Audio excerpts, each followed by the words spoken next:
Yoma Daf pay. Today's email comes from Yossi Klein from Muncie. He says, yesterday when I came home from a very hectic day at work, I didn't have a drop of energy left. Right on my door I found a box from Harry Shalom from Los Angeles. The two haven't met, but Harry Shalom sent Yossi Klein a gift, which was a sefer from the Ben Ish Chai, whom Yossi Klein is named after. And he goes on to say, Harry may have a perfect English with a broken Yiddish. I may have a perfect Yiddish with a broken English. But you rebelli, with Hashem's Torah, bring us together to speak the one language that Hashem wants to hear. Hashem echad v'sirasai echad. I would never dream to get something from a stranger I've never met. And I feel so connected to, even though we live so far apart. I don't think this would happen in any other shir. Thanks, Rebelli, for making this happen. Yossi Klein, Muncie, New York. Yoma Daf pay. All the shiurim of Achila, let's say Achilas Matzah, Mar, all shiurim of Achila, and the Einchim, the punishments that have to do with shiurim, the different shiurim in punishments, those are all halacha Moshe Sinai. All the shiurim of food are always a kazayas. Besides, as we learned the other day, the shir of Yom Kippur, which is Kikuseves Hagazal, like a very large date. And today's sugya is talking about Tumah.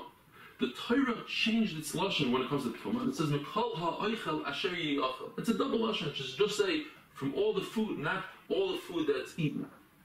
And I need to say that the pasuk is just talking how human beings typically talk, but what about the end of the pasuk? It says, V'chol mashke asher yishnasa. Again, a double lashon.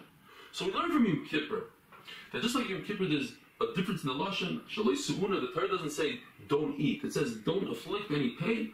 So therefore, and in Yom Kippur we change the shear, so too by Tumah. How much is the shear by Tumah?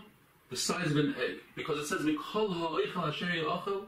It's food that comes from another food source. An egg comes from a chicken. Now, what about a small goat that's just born? It also comes from a mother goat, but that you cannot eat right away. You have to shecht it. And even though you'll say, well, there's a case that you don't have to shecht a goat. If it's a ben bakua, it was in its mother's stomach when the mother was shechted, you still need to take out the blood, you have to do kriya, and it's not edible right now. Now, how do we know it's the egg of a chicken? Maybe it's the egg of bar yuchni, a tremendous bird. Concept of tefasta maruba, like tefasta, try to grab something manageable. Rabbi Bo says, asher ya'achel, the maximum is the most that you could eat in one shot. So that excludes an egg of a very small bird, because you can eat a lot more than that. So therefore, it's the egg of a chicken. Rabbi Loza says, if you eat chaleb, in other words, a machal that's aser b'zman hazeh nowadays, you have to write down and remember how much you weigh, because there's three different shiurim. There's a regular kazayas, there's the medium one, there's a very small kazayas, and a very large one. And we're concerned that when the Rabbi Yameinu, when the Beis Hamikdash will be rebuilt, the Bezin will paskin that a kazayas is a much larger olive than we're used to. And if you don't write it down, you might bring a carbon for the smaller size, and you didn't have to bring a carbon. That's bringing chulin in the azara. But what if they paskin that kazayas is much less, and in fact you have to bring a carbon even for a smaller amount? You wouldn't have to bring a carbon. Why? Because the pasuk says, Asher loisa sena b'shgaga ve'ashay. It's the only time you bring a carbon chatas for a shayi is if you would regret doing what you're doing if you were told that you're not supposed to do so. So let's say you don't care, so you don't bring a carbon chatas. But in this case, even if you knew the shear, you'd keep on eating. They changed the shear later on when the Beis Hamikdash was rebuilt. Therefore, you didn't have to bring a carbon. The Brisa says, how much liquid do you drink on Yom Kippur and you are chayav? We have a four-way machlokes. Beishamai say it's the size of a revis. Rabbi Yehuda ben Beseir says enough to swallow in one shot. And Beis Hillel, they say something very similar to the next sheet. Beis Hillel say when it looks like one cheekful, but they hold it has to be berevach and not b'doichak. It shouldn't be like a squished kind of cheekful, just berevach. And that's basically what our Mishnah holds. Lezer holds kivalei lugma, very similar to Beis Hillel, but they say even as b'doichak, you are chayiv. Chachamim understood that when it comes to drinking, it's each individual based on the size of his mouth. That's how much it will be miyatev daitoi or suda. When it comes to eating, it's very interesting. every human being, even Oig Melech HaBashar, a tremendous giant who has a tremendous mouth, is calm with a Keseves Hagasa, the same size for a small human being and a very large one.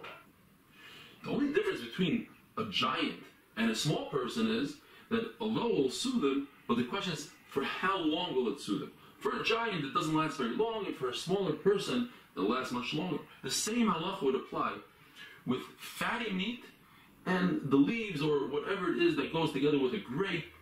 They both soothe a person. Just the fatty meat soothes a person for a longer time, and the luluvei gefanim for a lot less. If you're eating a food that's also to eat, let's say, and the shear is a kazayas, typically speaking, you have to eat it within the achilas pras. A half a loaf of bread for kazayas. But when it comes to Yom Kippur, the shear is a keseves. It's not a kazayas. Keseves is a date which is larger than a kazayas, yet the amount of time that you have to eat this larger amount of food is the same exact shear. Comes out that it's a kula, because if you don't eat this date within the achilas pras, you are potter. Because this is exactly what Chacham understood, that it soothes a person to eat a date within achilas pras. When a person eats tumah, and you have to eat it within a half of pras, which is a quarter of a bread, and the time the shear is within the achilas pras. So a quarter of a bread, you have to eat within the time it takes you to eat a half a bread. And why is that? Because this tumas gvila, this eating food that creates a tumah in your body, is only a derabanan, and there's a smachta to a pasuk. Salt, if you just eat salt by itself on your kippur, you're not over, because it's not considered food. Yet, let's say you have a piece of meat that's slightly less than a keseves agasa, less than a date, and you add salt to it, it's mitzaref, and you're over. Gravy, dressing that you put on top of vegetables, typically, the dressing by itself, if you take a half a shear of dressing and a half a shear of vegetables, put them together, you're not over. But if you mix it together, that's how you eat salad. It's mitzaref, and you're over. Have a wonderful day.